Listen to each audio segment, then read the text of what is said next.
Marcus had the biggest smile ever and the biggest dimples. I just want to say that because that's what drew everybody to him. When they see him, he just light up a room. And so Marcus is my third born. This is my firstborn, my second born, and Marcus was my third born son. And he was a joy, a pure joy, but he was kind of little on the wild side. So, but he always protected his brothers. So that's his main thing was protecting his brothers, even though he's the youngest. But he protected his brothers for some reason. So he just didn't know how he didn't know his own strength. I say, so he likes to jump down off the banisters and jump on top of his dad's head and knock and do his wrestling Wrestling move. moves. Yeah, Little so big man. he was always very, and dude, all the kids on the block, they know not to mess with Marcus. But That's facts. They respected him. Yeah, everybody respected Marcus. He was known. It's funny because my mom's brother was known on the block as the block bully. Marcus was known on the block as the block bully, especially for the kids, man. Like that little boy, like I said, he was a grown man in a little boy's body.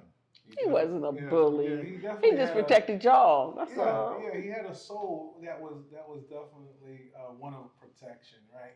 And we used to watch wrestling all the time. All the time. All the time we watched wrestling, and every time there was a new move from Hulk Hogan, Yeah, Jim Fox. Snooker. We aging ourselves because we're a little old. And he always wanted to replicate that, and you started like, this is a 5-year-old. Yes, Yeah. at 5, that was him. That's what he wanted. That's who we were. Yeah. He also, when he goes to school, all the girls liked him. He said, "Here come Marcus." He's like, "Oh, mom, them stupid girls." I said, "You say that now at 5 years old. Wait till you get like 13 or 14. We'll see if you say the same thing." Oh man, that's funny. So that's one of the things that he just light up a room. That's one of the big things that I can always say. Everybody says that. All the family says the same thing. So whoever you talk to, they're going to say the same thing. So it was a lot of fun. Good kid. He wanted to be like the WW. WWE was WWF back then, WWF back then. but now it's WWE. Okay, and all he's talking about being like Superfly Sucker or what the other people that he Yeah, liked. it was the Ultimate Warrior. Okay.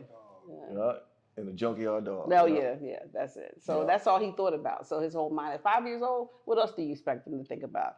All he think about what he see on TV. He knows that he got the skills to be a wrestler, and his dad would take all 3 of them to the wrestling ring downtown in Philadelphia, and they just come back even more extra than they was before they left.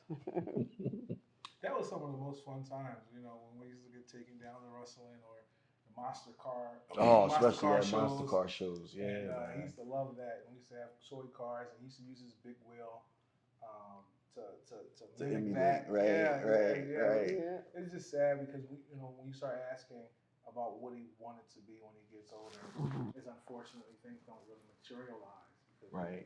you're only 5. And you can't go no You further only than can that. replicate Right, what what you see. on TV. Yeah. So that's when you start talking about a dream not deferred, but really a dream taken away.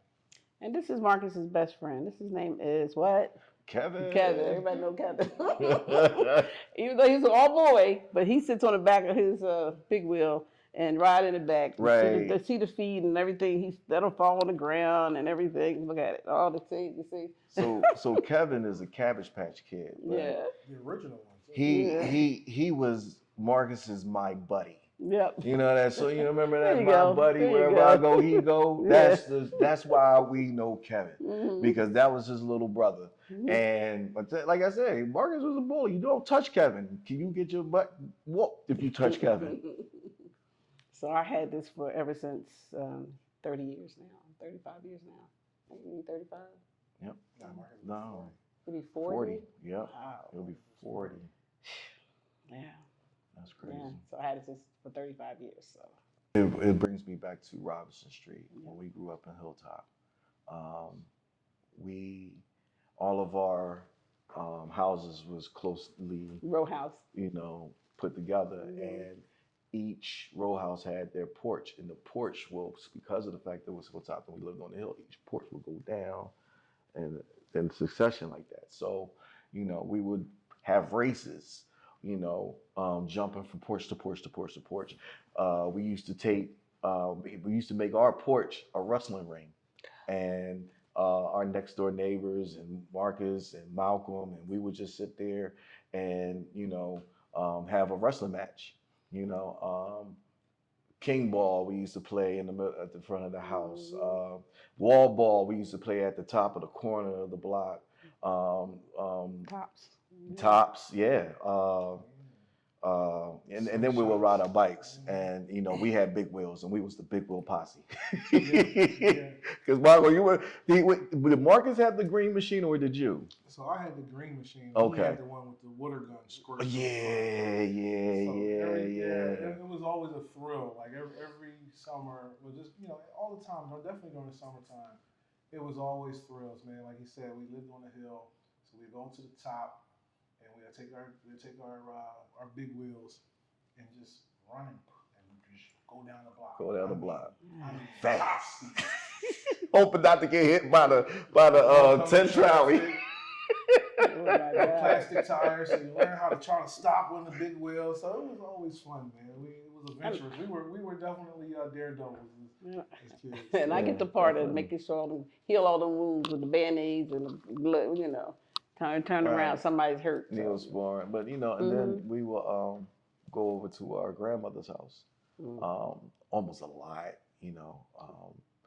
spend some time over there because we had cousins over there, and our cousins was our age, and they ranged through all of our ages, and we go over there and tear it up again. And he was with the smoke as well.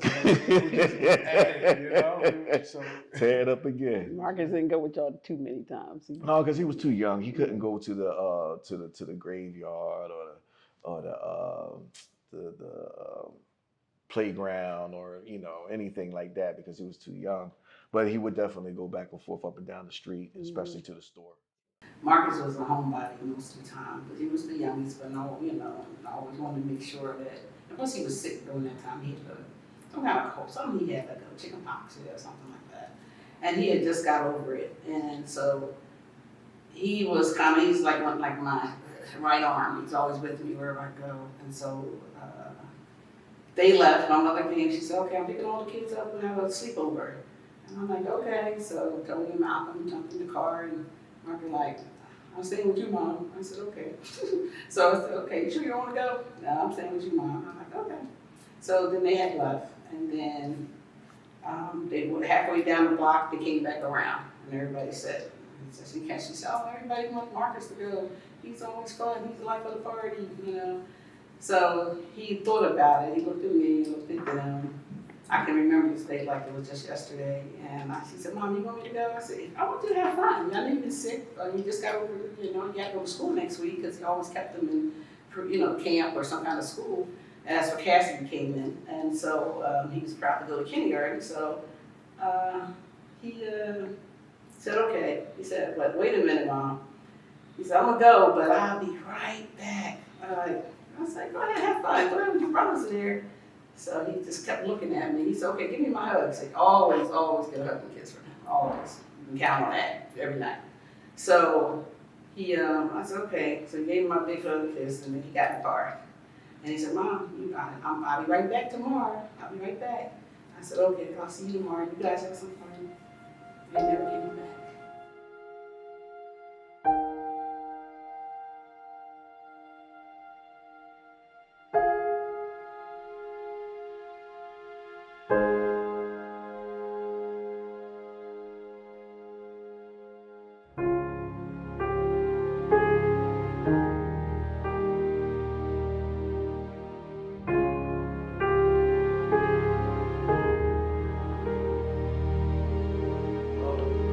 During that day,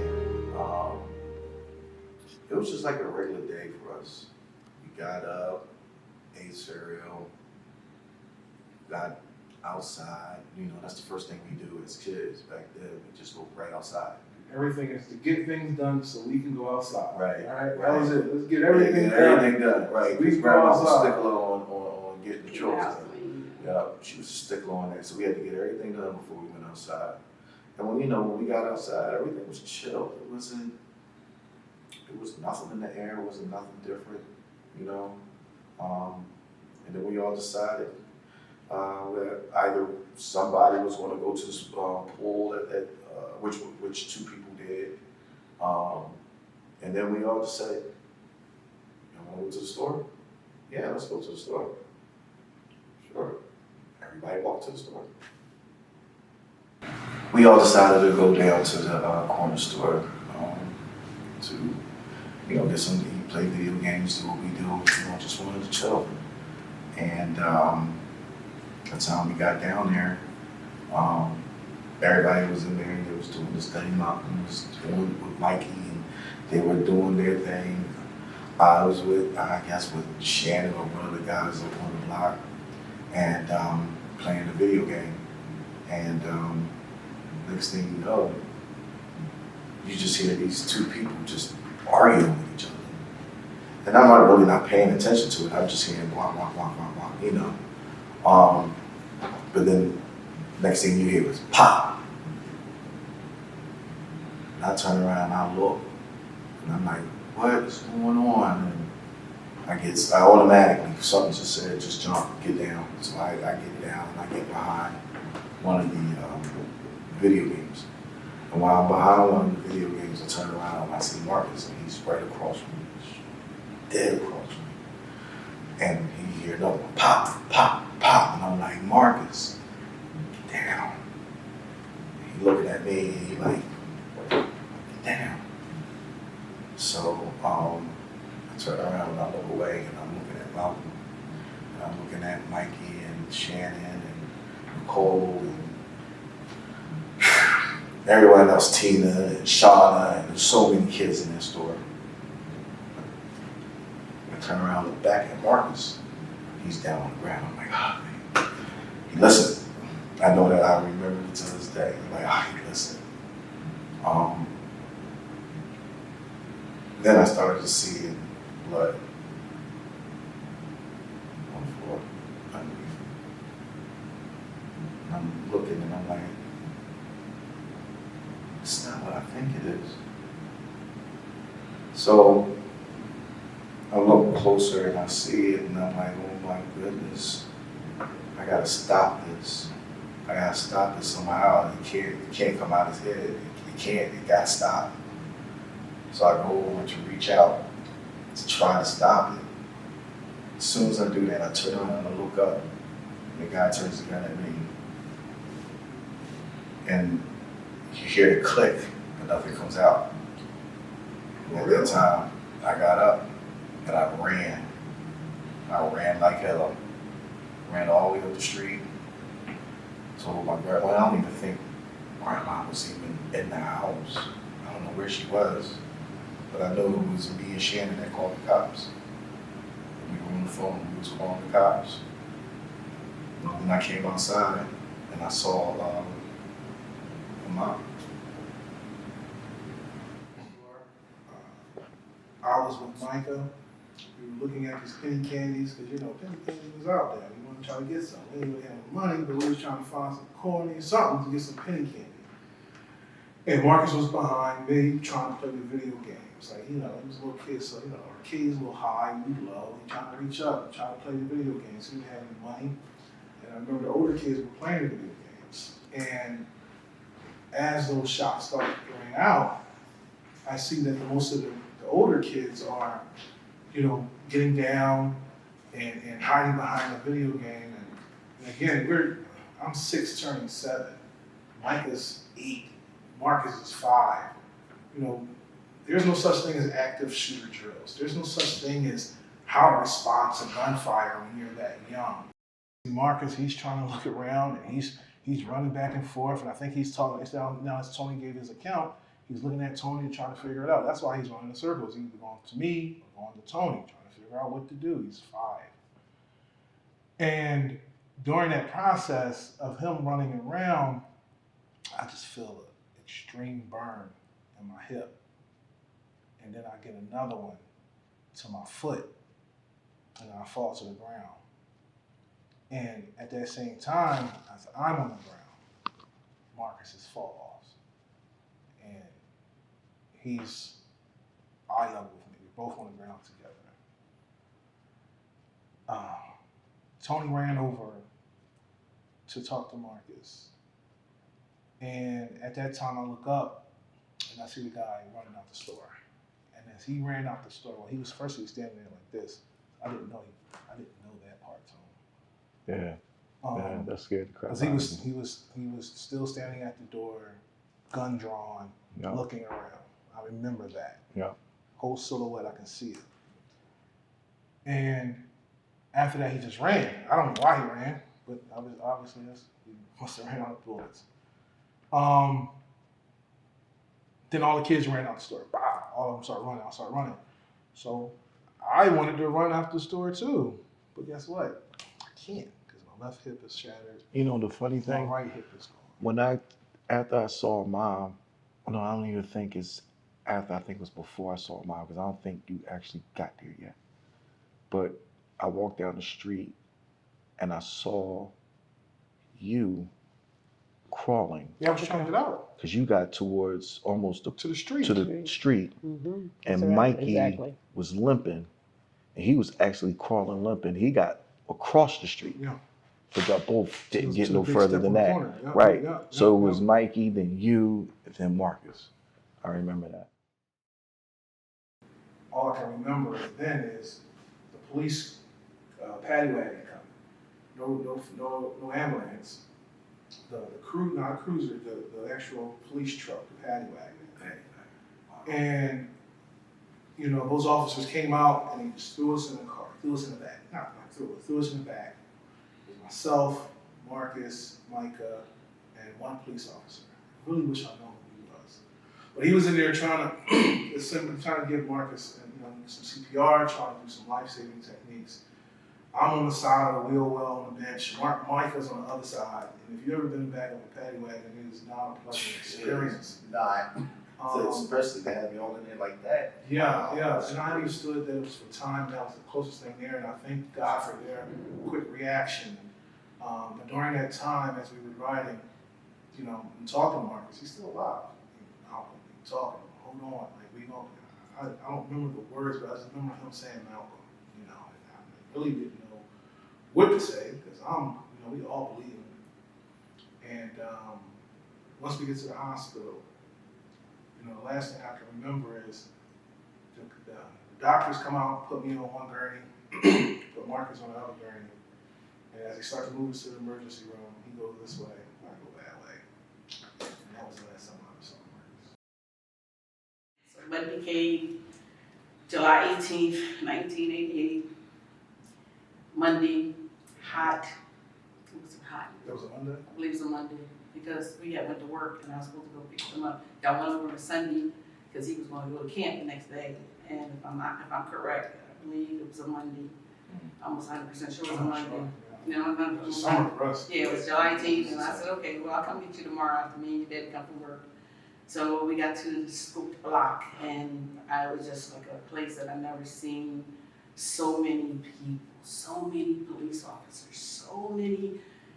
I just couldn't understand what was going on because they was having some type of racial thing prior to that, and so I thought maybe that was going on again, but that wasn't it. So when we got to the block on Springfield, 59th and Springfield Avenue, my husband and I got out the car and started to wonder what's going on. So we seen a friend of his that worked down at the Navy Yard, and we said, GP, what's going on? And he looked at me, he got this look, and I never forget this look, never ever will forget this look.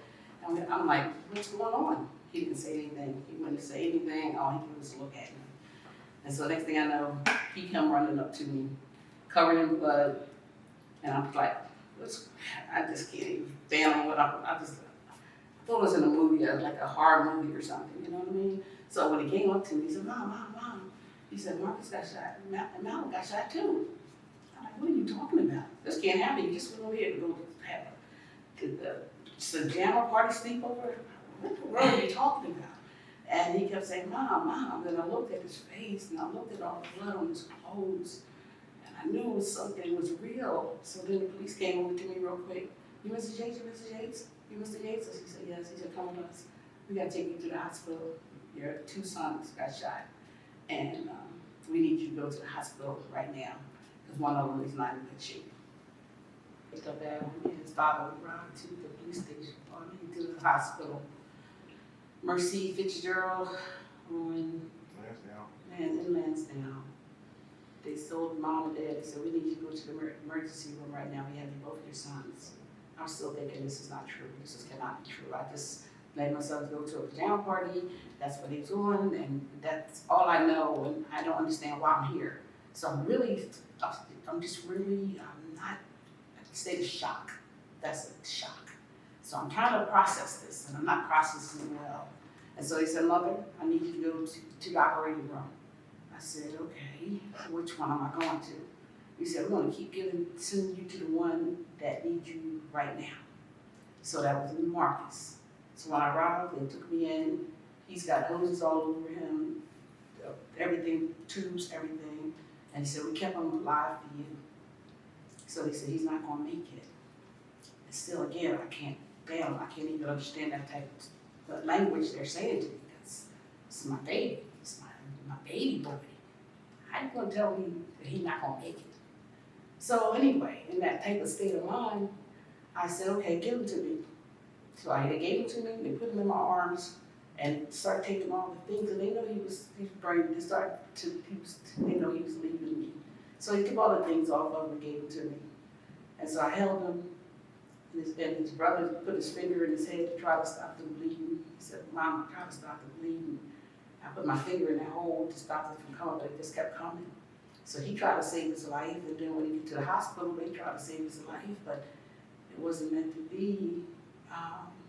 So when I held him, I could hear him take his last breath in my arms, and now everybody's worried about me because they know he's dead, and they don't want me to go through this. They want me to kind of I said, don't take him. Just let me hold him. He's gonna come back. He's gonna be all right. He's gonna be all right. And his father says, because he's a Vietnam veteran, he said, I've seen death before, and he's not gonna be all right. Let them take him. So I was angry now, because how you gonna tell me they're gonna take my son? Anyway, I'm sorry. So I want to get through this. All right, so they took him. He said, then the reality hit. They said, you got another son down the hall, miss. The nurse, the doctor said, Miss Yates, you got another son down the hall. He needs you right now. So my mind started to like, okay, yeah, I do.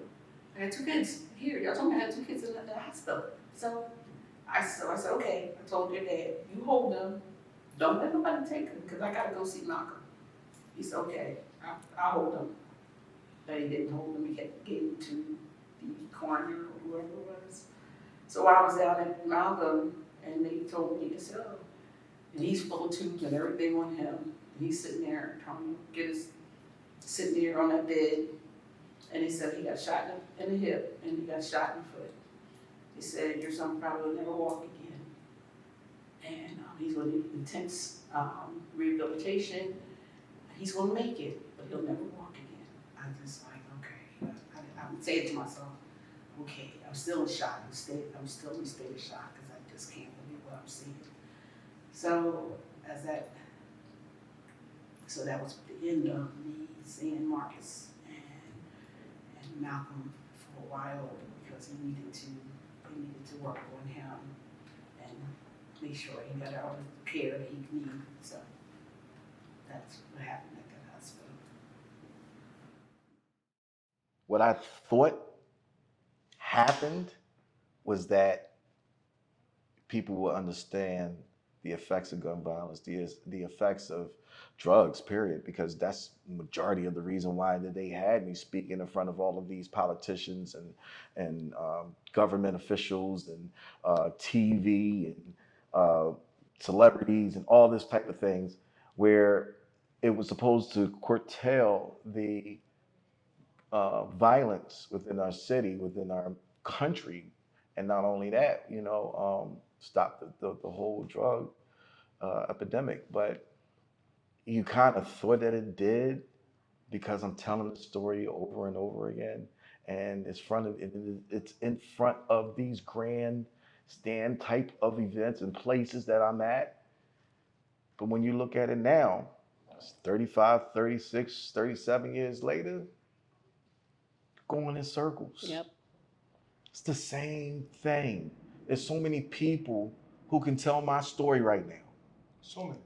So many people who can walk my shoes. Well over. So many mothers are burying their children. We try to fight for tougher gun laws, but what do? It's not tougher gun laws. It seems like they just let everybody. It's like a free for all. Whoever gets a gun, they got ghost guns out here. They can just do whatever they want, and then there's no accountability. You know, there's mothers burying their kids every day. I go through this every day. I go to lost dreams. Our dreams are lost. The only thing I have is on canvas. His picture is on canvas. That's all I got left. So we try to promote a healthy life, a good, try to go to different venues and show them the effects of gun violence, how it affects the whole community, not just parents, it affects the whole community. You know, I'm tired of seeing our young men in prison. I'm tired of that. I don't want to see our black men in prison. It's just drives me crazy. Every time I turn around, there's more and more because what is going on? There's no program, no social programs. They used to have a thing called PAL. They used to go to PAL, Police Athletic League. They had different things, community Everything. centers. We got They a are lot of cared, stuff that you we know? could have done, within our community because we had the community there. It's just like it's planned genocide right now. Yes. These stories supposed to be unique, right? And that's the thing. Like, we were the poster child. Yeah, for they this. were. And sad to say, we should still be the Poster child, right? Because this should not have been replicated year in and year out, year in and year out. T-shirts made, balloons released, kids dying, children getting affected from Columbine to Texas. Even with mass shooting, like it's been such there's been an increase in things has not changed. Rules has not, there has not been any regulations. And it's unfortunate that we're continuously having these conversations where now the room is full. It's auditorium filled. Rooms of victims. Yeah. Filled. When are we going to be able to actually stop this, right? So yes, we try not to tell the story because there are many out there now whose story needs to be told. Right. And it's a shame that we started this movement, and the movement is continuing. It's not a movement. It's not a we wanna movement. be a It's part an of. epidemic. It's not a gang that we signed up to be Right, a part of. This right. is not something we volunteered to do. Right. But unfortunately Absolutely. now everyone is part of it because our leadership, because government don't take the proper tools to stop this, and it's terrible. Yeah. And it's not just the government, it's us. No, it's us. Man. We have to be smart enough, and we got to start, policing our communities. We got to start not being so emotionally reactive when it comes down to using guns. Mhm. We got to stop using guns and violence as a way of resolving issues. Absolutely. This is a multi-pronged approach where all of us are charged to take a part of. Marcus will not, he will always, I always say his death will not be in vain. And I thank God for the people who came forward, people all over the world who supported me. We even met the president came down, the governor came down. Mayor Good, that was the mayor at the time, and the governor and the senator, and you can name some of the people. I try to probably forget some of the names, but there were so many people who came to give us that support. And I said, and by them giving us that support, I said, his name will never, I will always advocate for against violence. I always advocate for our children, and his name will always be in my heart. And as he got a street named after him, the same street that he lost his life, took his life at, they named the street Marcus Yates Way. Same street. They have a school, Cassidy Elementary. Now they building a school, and part of that school being in memory of him. So I just want to continue to keep his name, to let mothers know I don't want nobody to join this club. This is a club that we don't need any more members.